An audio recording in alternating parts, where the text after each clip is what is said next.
Hello everybody again today. I know I wasn't here yesterday. I have fallen behind a little bit on my outlining to my novel, one I'll be writing 50,000 words of for NaNoWriMo.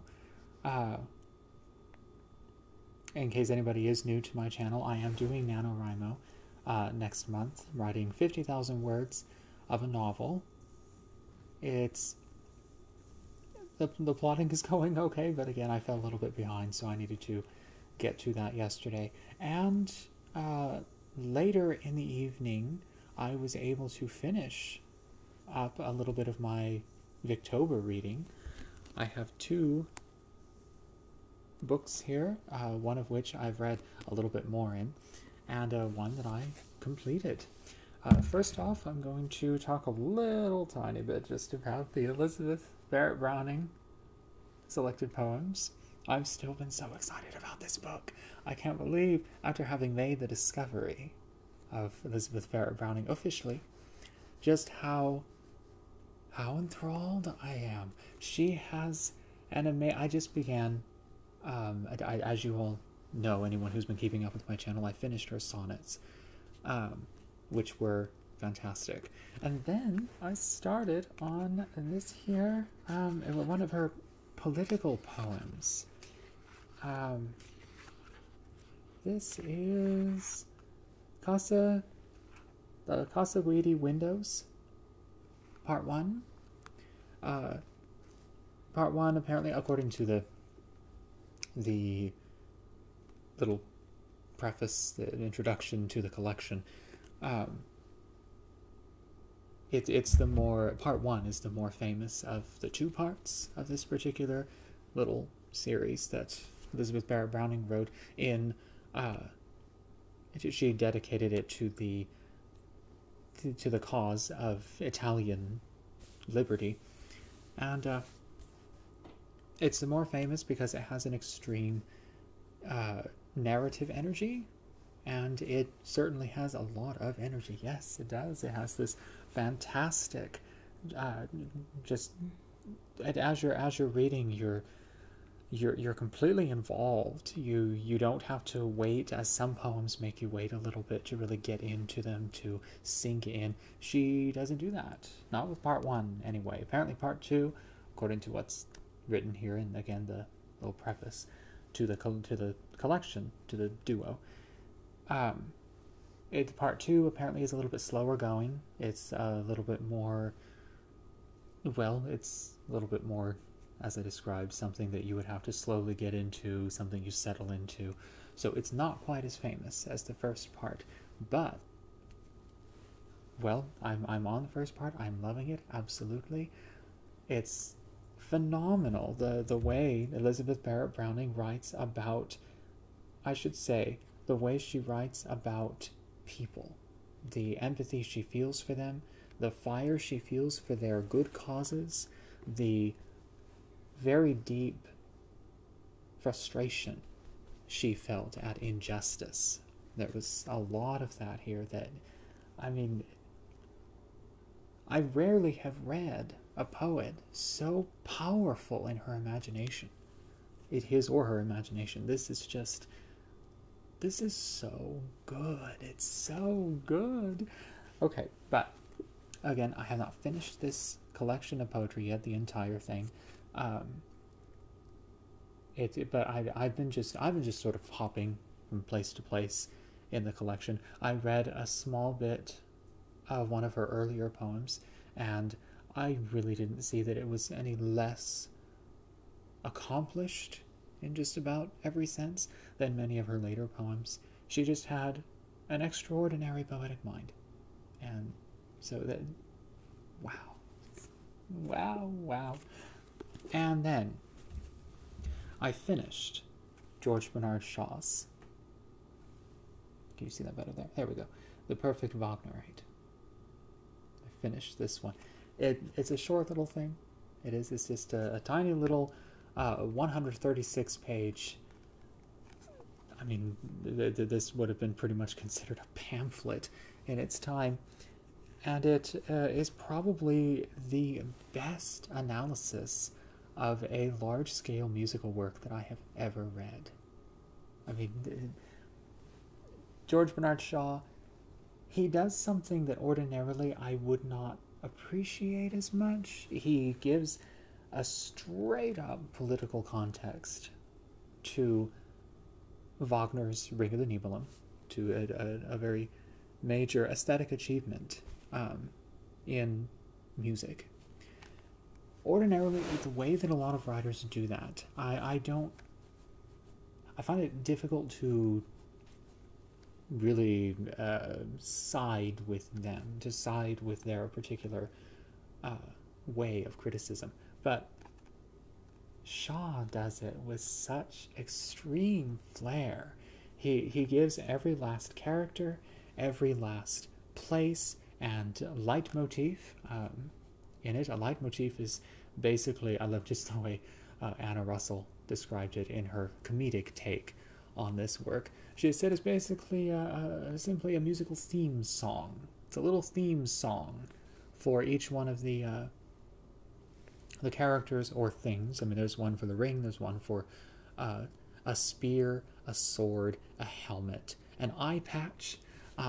There's just it's a very dense work. There's a lot to it, and George Bernard Shaw gives it the more revolutionary context that he believed it should have, and perhaps it should. Perhaps indeed it should.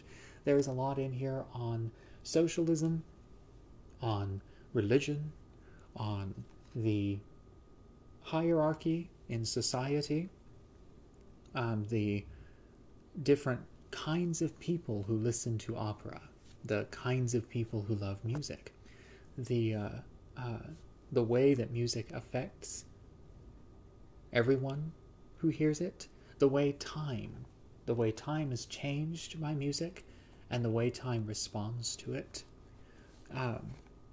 There's just a lot of, this is so, if none of you have read this, you have to read this. This is so fantastic.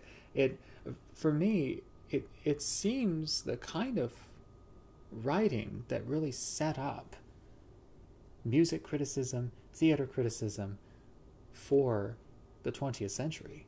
I mean, a lot of people write like this now, not nearly so well as George Bernard Shaw did, but a lot of people try to do this same kind of thing. He describes, I mean, even at the time that he was writing this, evolution had already started becoming a major thing, and so he writes about the conflict between belief in God, non-belief in God, how these things kind of mix together in the sublime experience of a work of art. There's so much in this. It's certainly one of those books is the culmination of a career. It takes a writer a lifetime to get to something like this. And again, it's very short. It's very short. This massive accomplishment, this wonderful little thing, is so short and so just, I would say this is a beautiful, beautiful, beautiful, in so many ways, just a beautiful, beautiful, beautiful, beautiful work of criticism. I can't believe this. I can't believe it. Anyway, okay. So that really is it, I suppose, for the moment. I actually read a little bit of it by candlelight. I did. I read a little bit of, I read the last, maybe 50, 60 pages by candlelight of this one. That was fun. I enjoyed that a lot.